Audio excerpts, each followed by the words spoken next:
இன்றைக்கி ஓவராலாக வந்து மார்க்கெட் வந்து எப்படி இருக்குன்னு பார்க்கலாம். ஓவராலாக மார்க்கெட் வந்து இன்றைக்கி ஸ்லைட்டாக வந்து டவுன் தான் இருக்குது. நான் ஏற்கனவே வந்து முந்தா நேற்று வந்து சொல்லியிருந்தேன், ஆல்ரெடி வந்து ஹையர் ஹை வந்து போட்டுருச்சு அப்படின்னு. அதுக்கப்புறம் வந்து ஹையர் லோ தான் வந்து ஃபார்ம் ஆகும் அப்படின்னு சொல்லியிருந்தேன். அதே மாதிரி மார்க்கெட் இன்றைக்கி ஸ்லைட்டாக டவுன் ஆகிருக்கு. இனி மார்க்கெட் வந்து மேலே போகிறதுக்கு நிறையவே சான்சஸ் இருக்குது. ஏன் அப்படின்னா ஸ்லைட்டாக வந்து இங்கே வந்து ஸ்ட்ரென்த்து காமிக்கிற மாதிரி காமிச்சிருக்கு. ஸோ மார்க்கெட் இன்னும் மேலே போகிறதுக்கு நிறையவே சான்சஸ் இருக்குது. இப்போ வந்து ஓஐ வந்து எப்படி இன்றைக்கி ஃபங்க்ஷன் ஆகிருக்கு அப்படிங்கிற மாதிரி பார்ப்போம். காலையிலேயே வந்து நீங்கள் கிளியராக பார்த்தீங்கன்னாவே தெரியும், காலையிலேயே வந்து கால் ஆப்ஷன் ஃபுல்லாக வந்து எழுத ஆரம்பிச்சிட்டாங்க. கால் ஆப்ஷன் ஃபுல்லாக எழுத ஆரம்பிச்சிட்டாங்க அப்படின்னா மார்க்கெட் வந்து கீழே போகிறதுக்கு நிறையவே சான்சஸ் இருக்குது அப்படிங்கிற மாதிரி தான் அர்த்தம். அதே மாதிரி நீ கால் ஆப்ஷன் எழுதியிருக்காங்க.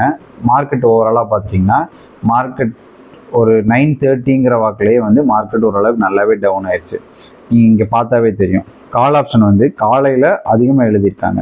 எவ்வளோ எழுதியிருக்காங்க அப்படின்னா 2,26,00,000 கால் ஆப்ஷன் எழுதியிருக்காங்க. 1,26,00,000 புட் ஆப்ஷன் எழுதியிருக்காங்க. புட் ஆப்ஷனை விட கால் ஆப்ஷன் தான் வந்து அதிகமாக எழுதியிருக்காங்க. அப்போவே உங்களுக்கு சிக்னிஃபிகண்ட்டாக தெரிஞ்சிருச்சு என்னென்னா மார்க்கெட் வந்து கீழே தான் போகும் அப்படின்னு. இப்போது டிகே வந்து எப்படி இருக்குது அப்படிங்கிற மாதிரி பார்ப்போம். டிகே பொறுத்தளவுக்கு காலையில் வந்து ஸ்ட்ரைட்டாக ஒரு ஸ்பைக் வந்து கொடுத்துருக்கு. நீங்கள் ப்ரீமியம் சார்ட் பார்த்துருந்தா தெரியும், காலையில் வந்து ஸ்ட்ரைட்டாக ஸ்பைக் கொடுத்துருக்கு. ஒருவேளை இது மாதிரி ஸ்பைக்கில் வந்து நீங்கள் பை பண்ணியிருந்தீங்க அப்படின்னா மார்க்கெட் உங்கள் சைடே மூவ் ஆனாலும் நீங்கள் வந்து லாஸில் இருக்க நிறையவே சான்சஸ் இருக்குது.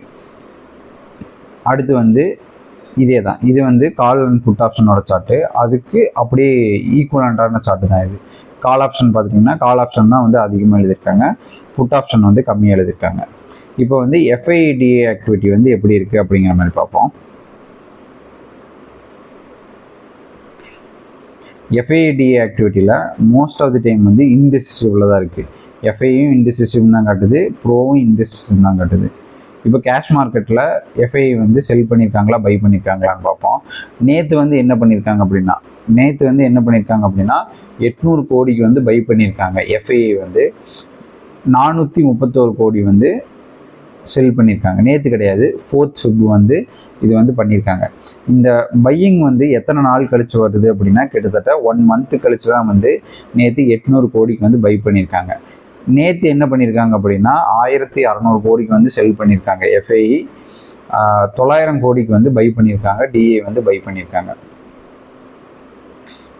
அடுத்து வந்து மார்க்கெட் எங்கே ஃபங்க்ஷன் ஆகும், ஒருவேளை மார்க்கெட் வந்து எங்கே போகும் அப்படின்னு நீங்கள் கேட்டிங்கன்னா மார்க்கெட் மேலே போகிறதுக்கு தான் நிறையவே சான்சஸ் இருக்குது. ஏன் அப்படின்னா ஹையர் லோ வந்து ஃபார்ம் ஆயிடுச்சு. அப்போ மார்க்கெட் இன்னும் மேலே போகிறதுக்கு தான் நிறையவே சான்சஸ் இருக்குது. 5 minutes ஸ்லைட்டான ஸ்ட்ரென்த் வந்து காமிச்சிருக்கு. மார்க்கெட் வந்து மேலே போகிறதுக்கு தான் நிறையவே சான்ஸ் இருக்குது. இந்த வீடியோவில் ஏதாச்சும் டவுட்ஸ் இருந்தால் வந்து கீழே கமெண்ட் பண்ணுங்கள்.